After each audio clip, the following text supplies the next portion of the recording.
Assalamualaikum warahmatullahi wabarakatuh. Anak-anakku sekalian, kelas 7, kita bertemu lagi pada mapel SKI PJJ yang ke-8. Nah, sebelum saya menyampaikan materi, tidak lupa mari kita berdoa bersama-sama. Semoga kita tetap diberikan kesehatan, kelancaran dalam menerima pelajaran sehingga diberikan kemudahan dan mendapatkan ilmu yang bermanfaat baik di dunia maupun di akhirat. Dengan bacaan basmalah. Bismillahirrahmanirrahim. Adapun materi yang akan saya sampaikan yaitu Nabi Muhammad Shallallahu Alaihi Wasallam membangun masyarakat melalui kegiatan ekonomi.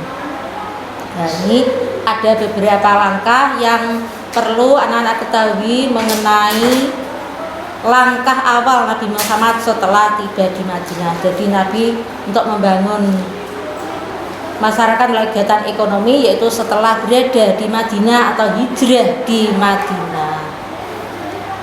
Nabi Muhammad tiba di Madinah ini tahun 622 Masehi dengan diterimanya Nabi Muhammad dan umat Islam oleh masyarakat Madinah. Pada pertemuan yang lalu sudah saya sampaikan ketika Nabi Muhammad hijrah ke Madinah diterima dengan baik oleh masyarakat Madinah dan melantunkan syair Tola'al Badru Alaina, yaitu untuk menyambut kehadiran Nabi Muhammad.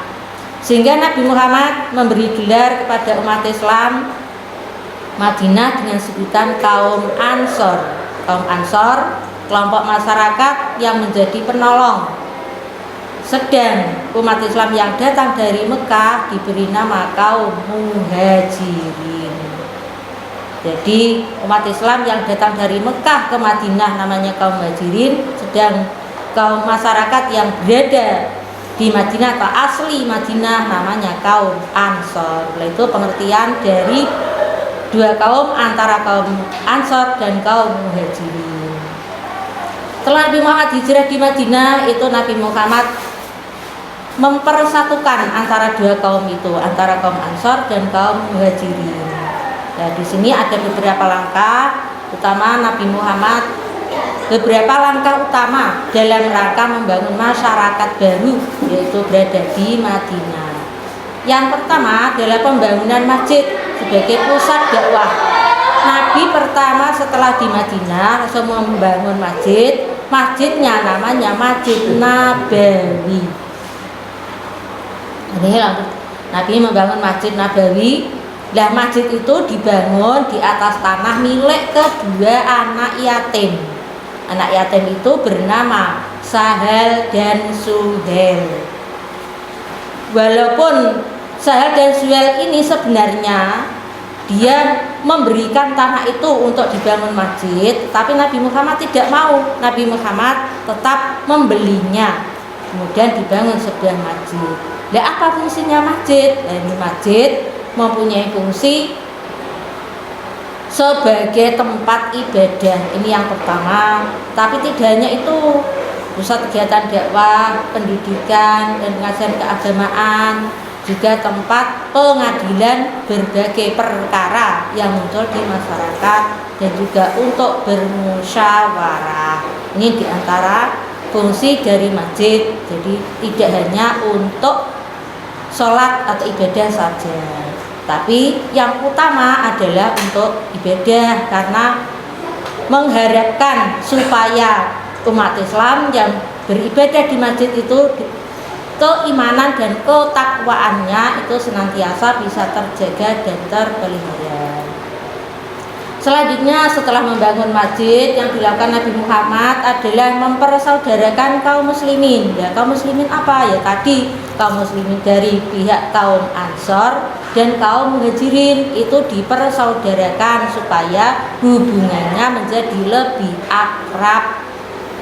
Nah, di situ di samping hubungan lebih akrab juga persaudaraan berdasarkan iman atau agama yang menggantikan persaudaraan berdasarkan darah. Yang dilakukan oleh Nabi Muhammad untuk mempersaudarakan kaum muslimin, lah ini yang berada berada di Madinah dan dari Mekah, yaitu Abdurrahman bin Auf. Abdurrahman bin Auf ini dari pihak kaum Muhajirin. Dia itu sebenarnya ketika di Mekah kegiatannya adalah atau mata pencahariannya adalah berdagang. Karena masyarakat Mekah itu kebanyakan atau mayoritas adalah sebagai pedagang karena sangat ramai. Apalagi kalau pada musim haji, itu sangat ramai di Mekah maupun di Madinah. Nah, ketika di Madinah padahal tidak membawa bekal apa-apa, tidak mempunyai modal, semuanya ditinggalkan di Mekah. Akhirnya Abdurrahman bin Auf ini dipersaudarakan dengan Sa'ad. Seketika itu Sa'ad menawarkan sebagian harta kekayaannya untuk dimiliki oleh Abdurrahman bin Auf. Tetapi Abdurrahman bin Auf menolak. Kalau dia hanya diberi secara cuma-cuma, dia malah tidak mau. Abdurrahman menolak tawaran Sa'ad itu secara halus dan dia memilih untuk berniaga kembali. Dia ingin memulai usahanya itu dari nol. Nah, itu yang diinginkan oleh Abdurrahman bin Auf. Jadi dia tidak langsung menerima tawaran dari Sa'ad itu. Padahal masyarakat Madinah ketika menerima kaum muslimin yang berada di Madinah itu, ya diberikan tempat tinggal, diberikan sandang, pakaian, ya pangan, semuanya dicukupi oleh masyarakat Madinah. Ini dengan kebaikan dari masyarakat Madinah. Selanjutnya yang ketiga, perjanjian dengan masyarakat Yahudi Madinah. Perjanjian masyarakat Yahudi, ini Nabi mengajak musyawarah sahabat Ansor, Muhajirin dan masyarakat Yahudi untuk merumuskan pemikiran yang akan dijadikan undang-undang. Setelah diajak musyawarah, akhirnya terciptalah undang-undang yang dikenal dengan sebutan Piagam Madinah. Piagam Madinah atau disebut Mitsaq al-Madinah. Anak-anak perlu kamu ketahui bahwa Piagam Madinah itu ditulis pada tahun 2 Hijriah 623 Masehi. Adapun isinya ada 3. Yang pertama, masyarakat Muslim dan Yahudi akan hidup berdampingan dan bebas menjalankan agamanya masing-masing. Antara Muslim dan Yahudi itu bersatu. Yang Muslim menjalani ibadahnya sesuai keyakinannya, yang Yahudi juga demikian. Jadi antara Muslim dan Yahudi ini bersatu, tetapi menjalankan ibadahnya sesuai dengan agamanya masing-masing. Yang kedua, apabila salah satunya diperangi musuh, maka yang lain wajib membantu. Apabila kaum muslimin diserang musuh, maka orang Yahudi harus membantu. Dan sebaliknya, apabila orang Yahudi diperangi musuh, maka orang muslim juga harus membantu. Saling membantu. Yang ketiga, apabila terjadi perselisihan di antara keduanya, misalnya antara Muslim dengan Yahudi kok terjadi perselisihan, maka penyelesaiannya diserahkan kepada Nabi Muhammad selaku pemimpin tertinggi di Madinah. 3 hal inilah merupakan isi dari Piagam Madinah. Jadi anak-anak bisa kamu hafalkan 3 hal itu sebagai Piagam Madinah. Kalau di LKS kalian ini ada 7. Ya, kalau 7 ini menghafalkan kan sulit. Ya, maka ini 3 saja nih supaya ringkas mengenai Piagam Madinah. Piagam tersebut sebagai bukti bagaimana Islam mengayomi semua umat manusia termasuk non-muslim, karena Islam memang sebagai rahmatal lil alamin. Beberapa suku Yahudi menerima kecuali suku berasal dari Bani Nadir, Quraidah, dan Qainuqa. Bahkan ketiga suku ini bersekutu dengan kafir Quraisy Mekah untuk menghancurkan kekuasaan Nabi Muhammad di Madinah. Yang 3 suku ini yang tidak mau bersekutu dengan orang Islam, malah dia bersekutu dengan orang kafir Quraisy. Selanjutnya langkah-langkah Nabi Muhammad membangun perekonomian masyarakat Madinah. Nah, ini langkah-langkahnya Nabi Muhammad membangun masyarakat dengan cara sebagai berikut. Ini ada beberapa hal. Yang pertama, mempersaudarakan kaum Muhajirin dan kaum Ansor. Nah, tadi sudah ada saya sampaikan mempersaudarakan kaum Muhajirin dan Ansor. Masih ingat kaum Muhajirin itu apa? Kaum Muhajirin adalah umat Islam pendatang dari Mekah ke Madinah. Karena Muhajirin itu dari lafal hajaru, artinya hijrah atau pindah. Jadi yang pindah dari Mekah ke Madinah itu namanya Muhajirin. Sedang Ansor ini sebagai penolong. Jadi yang menolong dari kaum Muhajirin asli dari masyarakat Madinah. Ini yang Ansor.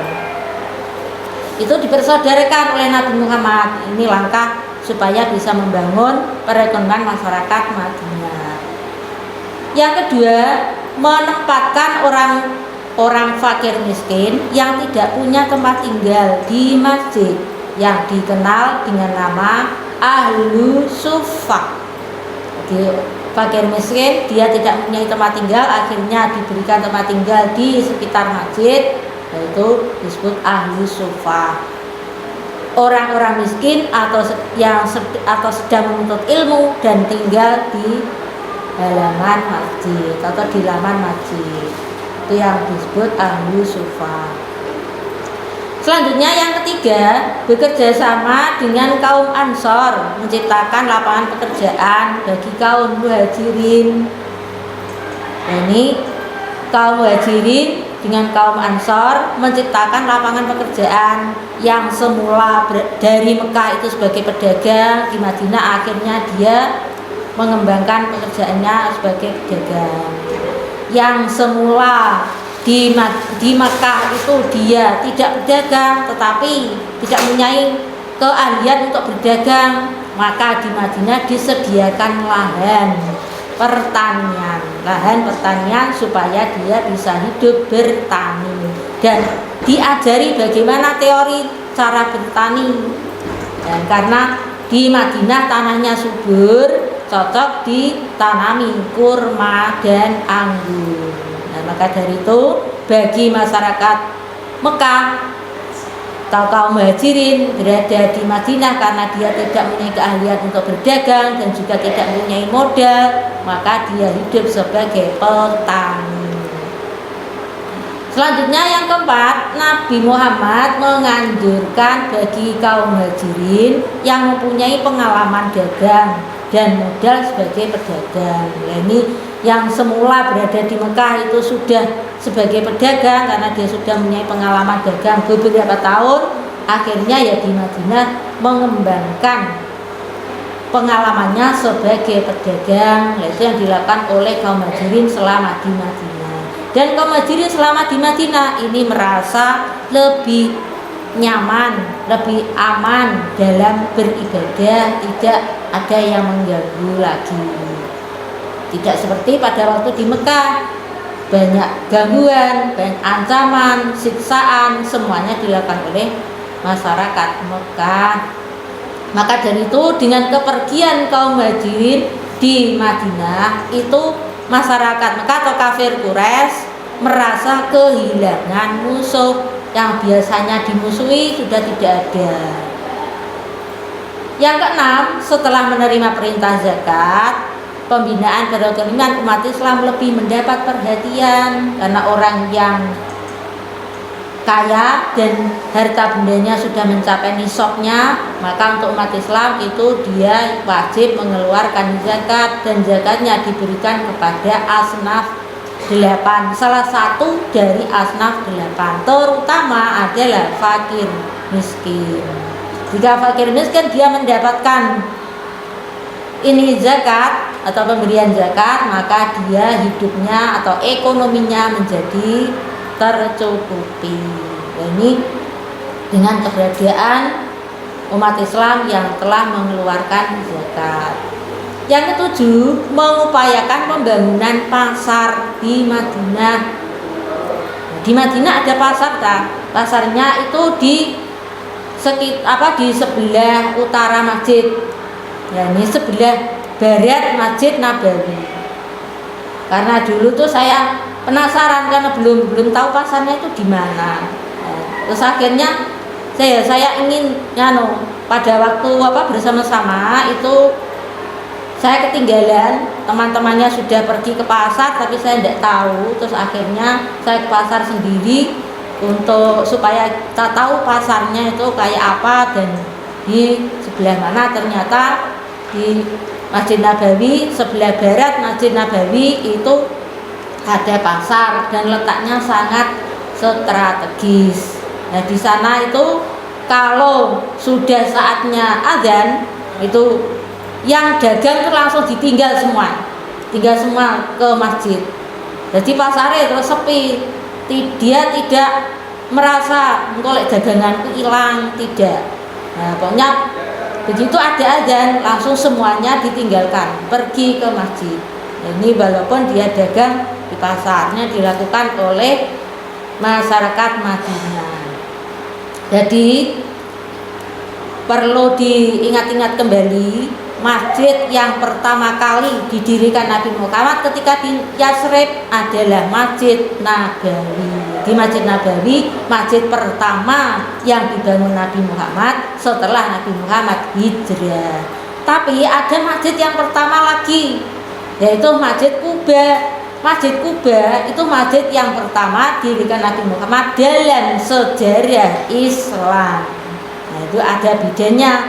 Pertama ada kesamaannya, juga ada perbedaannya. Kesamaannya sama-sama pertama didirikan oleh Nabi Muhammad. Tetapi yang Masjid Kuba itu pertama dalam sejarah Islam. Jadi Masjid Kuba dengan Masjid Nabawi itu ya lebih dulu Masjid Kuba. Nah, Masjid Kuba ini yang paling dulu karena itu merupakan masjid pertama dalam sejarah Islam. Dan untuk itu anak-anak, karena kamu ini sebentar lagi akan menghadapi semesteran, ya maka jangan terlalu santai. Walaupun anak-anak itu pembelajarannya secara daring, maka tetap belajar. Buku LKS juga dibaca. Kalau hanya di video ini saja, ini waktunya tidak lama, ya maka dari itu LKS yang sudah kamu terima itu juga dibaca. Lah yang penting-penting itu digaris bawahi. Ini caranya supaya nanti kalau anak-anak belajar mengulang kembali itu hanya yang diberi garis-garis bawah itu saja, tidak harus membaca keseluruhan. Membaca keseluruhan itu pertama saja, nanti untuk seterusnya tinggal yang digaris bawahi itu yang perlu diulang kembali. Karena kamu tanpa membaca, maka kamu tidak akan bisa tahu atau mempunyai pengalaman dari apa isi yang ada dalam buku itu.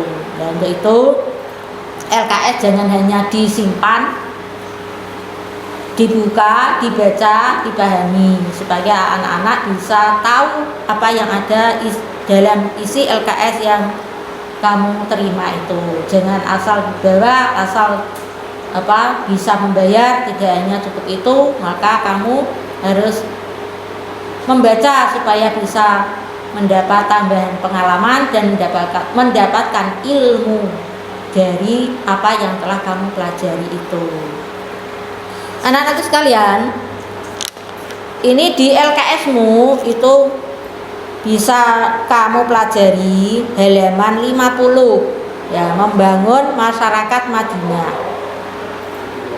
Ini yang hampir sama dengan yang saya sampaikan, karena di LKS itu bacaannya lebih banyak, maka dari itu saya membuat ringkasan ini supaya kamu bisa lebih mudah untuk mempelajarinya. Halaman 50 sampai 51. Nah, ini yang perlu kamu pelajari. Dan nanti tidak lupa ada tugas yang harus kamu kerjakan. Jadi usahakan nilainya itu lebih baik dari pertemuan-pertemuan sebelumnya, dari PJJ 1, 2, 3, 4. Nah, yang ke 4 terus 5 dulu saya tidak memberi materi, kemudian 6, 7 juga tidak. Dan ini untuk yang ke-8 usahakan nilainya lebih baik daripada yang sebelumnya.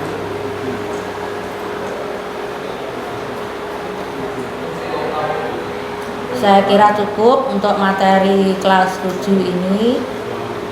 Sebelum saya tutup, dan pesan saya tadi diperhatikan dengan sungguh-sungguh, jangan diabaikan, karena itu nanti kalau kamu menjadi anak yang pandai, itu ya kamu sendiri yang pandai, dan kamu akan mendapatkan nilai yang baik atau memuaskan, itu ya kamu akan merasa bangga. Nah, untuk itu maka jangan lupa pelajaran-pelajaran yang disampaikan Bapak atau Ibu guru itu dipelajari kembali. Jika kamu malas, maka kamu akan merasa kehilangan atau mengalami penyesalan itu kalau malas. Cukup sekian. Assalamualaikum warahmatullahi wabarakatuh.